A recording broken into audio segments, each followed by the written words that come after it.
You have 1 hour, gather everything and leave your desk. A story of betrayal, dignity, and the truth that always survives. You have 1 hour, Director Marcus Webb said, loud enough for every single person in the open office to hear. Gather your things and leave your desk. You're done here, Daniel. Silence that followed was the worst sound Daniel Mercer had ever heard in his 43 years of life, not the silence of an empty room. The silence of 67 people who had been talking, typing, laughing, eating, all of them stopping at once. 67 people who knew his name, who had eaten birthday cake with him, who had forwarded his emails and praised his presentations, all of them now staring at the back of his head like he was a car wreck they couldn't look away from. Daniel didn't move. Not at first. His hands were still on his keyboard. His coffee, the one he'd poured exactly 11 minutes ago, was still warm in its mug beside his monitor. The cursor blinked on his screen, waiting for the sentence he would never finish. He had given 17 years to Corinthian Financial. 17 years of early mornings and missed dinners, of quarterly reviews where he had always been rated exceeds expectations. He had built the risk analytics division from a team of 3 to a department of 22. His models had saved the firm an estimated $40 million during the 2019 market correction. His name was on 3 internal patents. His photograph was in the lobby, in one of those glass-framed employee recognition displays that clients walked past on their way to meetings. He had spent the last 4 months working 16-hour days on the Harrington merger, a $9 billion acquisition that was the most complex deal the firm had attempted in its history. He had not taken a single day off. He had missed his daughter Emma's school play. He had missed his father's 75th birthday dinner. He had sent a gift basket and a card and a voicemail apology, and his father had said, "Daniel, the firm needs you, that's okay." And Daniel had believed deeply and without question that it was. He believed it right up until the moment Marcus Webb destroyed him in front of everyone. Daniel. Marcus's voice again, closer now. The director had walked from his glass-walled office, all the way across the floor in front of everyone to deliver this personally. "Did you hear me?" Daniel turned in his chair, slowly. The way you turn when the world has tilted and you're not sure yet which way you're going to fall. Marcus Webb was 51, silver-haired, and wore suits that cost more than Daniel's monthly mortgage payment. He was holding a tablet, and on that tablet, Daniel could see it from his chair, was some kind of document. A report, something with his name at the top. "What is this about?" Daniel asked. His voice came out steadier than he expected. He was proud of that. "Think you know," Marcus said. "I really don't. The Harrington models, the projections you submitted last Thursday." Marcus turned the tablet so Daniel could see the screen. "These numbers, Daniel, these numbers are wrong." Around them, the office had transformed into a theater. People who had been pretending to look at their monitors were now openly watching. Priya from compliance had taken her earbuds out. Jake from the derivatives desk had rolled his chair 2 feet to his left to get a better angle. Even Sandra, the 60-year-old administrative coordinator who had sent Daniel a birthday card every single year and called him sweetheart, Sandra was watching with her hand over her mouth. "Not wrong," Daniel said quietly. "I checked them 4 times. I had Lena cross-verify the inputs on Tuesday. Lena has already confirmed she flagged an error to you on Wednesday morning." Marcus's voice was cold and final, like a judge reading a verdict. "An error you told her to leave in, an error that, if it had gone to the Harrington board this Friday, would have put this firm in an extraordinarily compromised position." Daniel felt something tighten in his chest. "That's not what happened." "Have the email." "Then you have an email that's been taken out of context, because what I told Lena on Wednesday was 1 hour, Daniel." Marcus slipped the tablet under his arm. "HR will meet you in conference room B to discuss the terms of your separation. 1 hour." He turned and walked back to his office. He didn't look back. The door closed with a soft, definitive click. Daniel sat very still for a long moment, then he reached out, picked up his coffee mug and took a sip. It was still warm.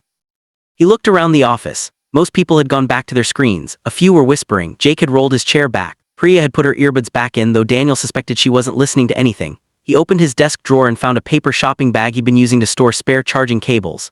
He shook the cables out onto the desk, smoothed the bag flat, and began placing items inside. His desk plant, a small succulent named Gerald that he'd had for 6 years. A framed photo of his daughter Emma at age 7, missing her 2 front teeth, grinning at a beach in Cape Hatteras. A second frame, his wife Caroline at their wedding, younger and laughing at something someone off camera had said. A small brass paperweight shaped like a compass that his father had given him when he took the job at Corinthian 17 years ago. A handful of pens. His personal notebook. He did not look up. He did not make eye contact with anyone. He worked steadily, calmly, the way he had always worked, one task at a time, no wasted motion. When the bag was full, he shut down his computer, removed his key card from the lanyard, and placed it on the desk. He stood, straightened his jacket, picked up his bag and his coffee mug, and began walking toward the elevators. He passed Priya's desk. She kept her eyes down. He passed Jake. Jake looked up, opened his mouth as if to say something, then closed it again. He passed Sandra. Sandra stood up. "Daniel," she said softly. He stopped. "I'm sorry," she said. Her eyes were wet. "I want you to know we all know you didn't do anything wrong." Daniel looked at her for a moment, then he said, "Thank you, Sandra," and kept walking. Conference room B was small and smelled like dry erase markers. 2 people from HR were already there, a man named Greg who Daniel had met exactly once, and a woman named Patricia who he had never seen before. There was a stack of papers on the table. "We appreciate your years of service," Greg began. "I want to know about the email," Daniel said. "The one Marcus referenced, I want to see it." Greg looked at Patricia. Patricia slid a single printed page across the table. Daniel picked it up. Read it again." It was an email dated Wednesday 9:47 a.m. from his address to Lena's. It said, "*The delta discrepancy is within acceptable range for this stage of analysis. Leave the model as submitted. "I didn't write this," Daniel said. "It came from your email," Greg said. "I know it came from my email. I didn't write it." Daniel set the page down carefully. "At 9:47 on Wednesday morning, I was in a 2-hour client call with the Harrington team. I have the calendar invite, the dial-in confirmation, and 17 people on that call who can confirm I was present and actively speaking for the entirety of it. I was not at my computer at 9:47. I could not have sent this email." Silence. "Furthermore," Daniel continued, his voice still steady, "the phrase delta discrepancy is not terminology I use. I've never used it in any communication in 17 years here. Whoever wrote this email doesn't know how I write." Patricia was making notes. "I would also like to point out," Daniel said, "that I have the original correct version of the Harrington model saved on my work drive, timestamp Tuesday at 11:23 p.m. I also emailed it to myself as a backup, something I always do. The version that was apparently flagged as erroneous is not the version I submitted, which means someone altered it after submission." He paused.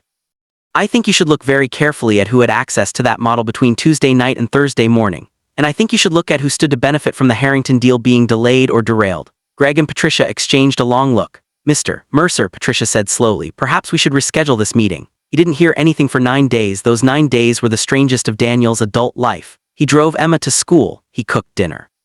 He sat on the back porch in the evenings with Caroline, and she held his hand, and they didn't talk about it as much as he expected. She said on the 3rd day, "Whatever happens, you know who you are." He didn't have an answer for that, but he held on to it. On the 10th day, his phone rang. It was Patricia from HR. "Mr. Mercer," she said, "we've completed our internal review." What they found was this. A junior analyst named Connor Briggs, 26 years old and 8 months into his career at Corinthian, had accessed Daniel's email account using credentials obtained from a password reset that had been improperly processed 3 months prior, a security gap that it had failed to close. Connor had been approached by an outside party with connections to a competing firm that had been bidding against Corinthian for the Harrington deal. He had been offered a sum of money to introduce an error into the model and create documentation framing Daniel for it. He had evidently not anticipated that Daniel would have an alibi, a backup, and 17 years of consistent written communication style on file. Connor Briggs had been terminated, effective immediately. The matter had been referred to the firm's legal counsel and to federal investigators. "We would like to offer you reinstatement at your previous position," Patricia said, "with full back pay for the period of your absence, a formal written apology from the firm, and an additional compensation package that I'll detail in writing." Daniel was quiet for a moment. "What about Marcus Webb?" he asked. "He made the decision to fire me in public in front of the entire floor without a full investigation, without giving me a chance to respond. He had my name taken out of the lobby display within 24 hours. I know because Sandra texted me. That decision was his." A pause on Patricia's end. "Director Webb has tendered his resignation effective at the end of the month." Daniel went back on a Tuesday. He parked in his usual spot, took the elevator to the 14th floor, walked through the glass doors with his paper bag, the same one he'd packed 9 days ago, and crossed the floor to his desk. His succulent Gerald was sitting on Sandra's desk. She had watered it while he was gone. "I figured you'd be back," she said, handing it over with a smile. He set Gerald back in his corner, set Emma's photo beside it and Caroline's, set the brass compass from his father in its spot, sat down, opened his notebook to a fresh page, and turned his computer on. He had work to do. He had always had work to do. The cursor blinked on a blank screen, patient as ever, waiting. Daniel took a sip of his coffee, fresh this time, exactly the right temperature, and began.